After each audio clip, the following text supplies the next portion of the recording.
ja sõbrad, ma olen tagasi ja viimane video vist oli Balilt, aga me oleme tagasi Hispaanias ja täna lähme sellisesse toredasse kohta nagu, ma ei oska seda öelda, Brödernas.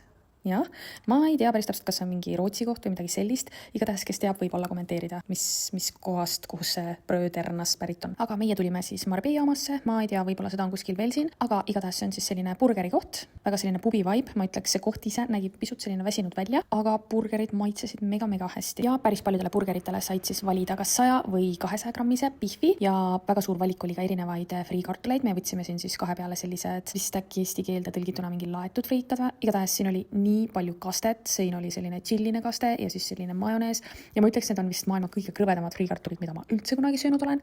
Maitsesid üli hästi ja üksi neid süües oleks ilmselt raskeks läinud, sest see kogus oli lihtsalt päris suur.